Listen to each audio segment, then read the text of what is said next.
Thank you. Thank you, Pastor. Thank you very much. You may be seated, please. Thank you very much, sir. You know, it's interesting because we're actually here celebrating Workers' Day because a group of people actually decided to believe in something. So definitely, along the lines of the conversations we've heard, say no to learned helplessness, it is possible, and believe. Our next speaker is Pastor Francis Adebayo.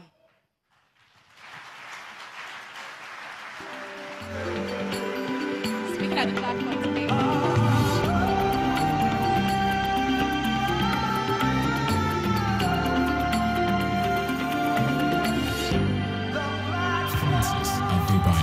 Francis Adebayo is the senior pastor of Harvest Place, Maryland, Lagos, whose vision is to raise exceptional leaders in all the walks of life.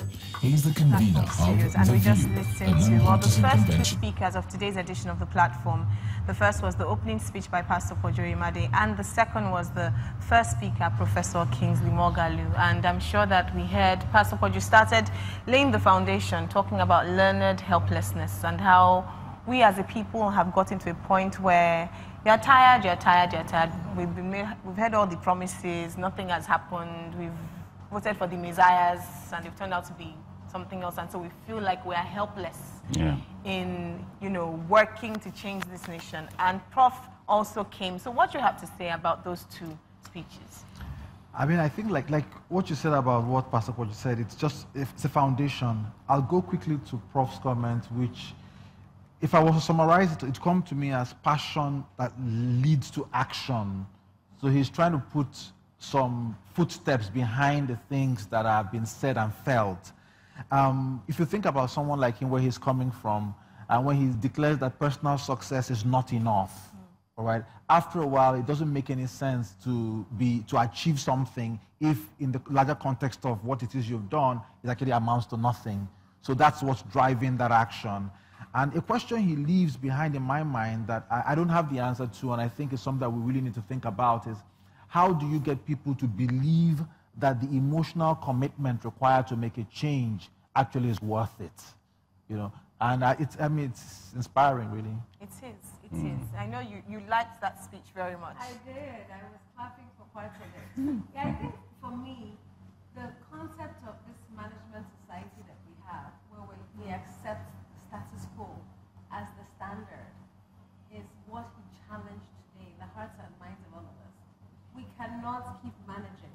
Nigerians deserve better. We can be better. We can do better.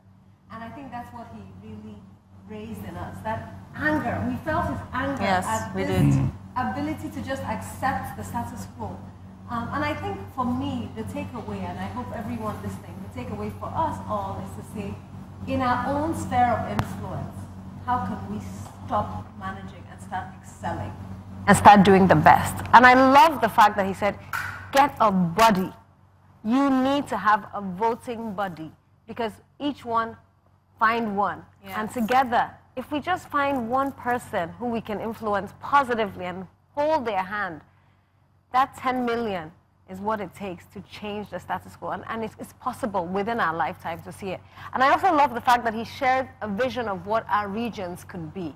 Exactly. The North could be Dubai. I love that, because it makes it vivid. The South could be Norway. Norway is an oil-producing nation that in 100 years has turned itself around. I think that vision allows us to see what is possible if we do change our mindsets and commit to excellence in everything we do, including the elections. Fantastic. Absolutely. I think also what I perceived was the fact that we have invested too much in personalities rather than process and institutions. And this actually goes also to the heart of what Pastor Pojo said about the importance of politics, of getting it right. And getting politics right is not restricted to those who are in Abuja. Getting it right and getting politics right is the responsibility of every citizen. You are called a citizen for a reason. You know, the responsibility of the citizen, basically what it means is that you have to respond to a larger collective vision, you know, and I think that's one of the powerful things that came to me, you know. Certainly. And yes. Certainly, amazing. We have to quickly cut back now for the next speaker to go.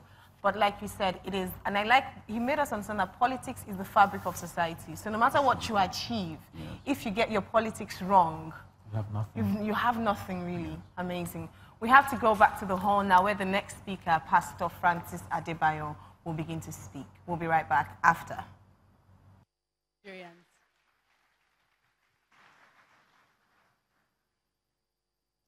Our next speaker is Pastor Francis Adebayo. He'll come up right after this short video. Francis Adebayo. Francis Adebayo is the senior pastor of Harvest Place, Maryland, Lagos, whose vision is to raise exceptional leaders in all the walks of life. He is the convener of The View, a non-partisan convention with the aim of sensitizing the nation about politics. His passion to make a difference made him contest in the last election as a member of the House of Assembly, Lagos State.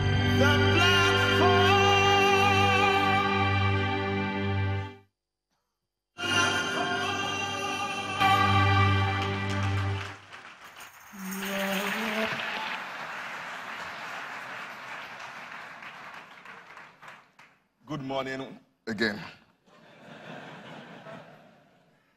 It's my pleasure to be here this morning and to contribute to the conversation about how we can get involved in the development of our nation. There was a song while growing up as a Christian. I'm not a good singer, so just permit me to chant it. It says, since I was born, I have never seen the Lord. If you bring that song to Nigerian context, since I was born, up NEPA, I've never changed. The good roads have not been seen. I mean, you can start naming on and on. In fact, some things have gotten worse. Education, while I was growing up, was fantastic. As a student in a public school, you are great. Now our public school is nothing to be completely written off. Sport used to be great in this nation. I'm from Ogun State, so naturally I supported Abiola Babes. There was Leventis United. I grew up in Ibadan, so there is Shooting Stars.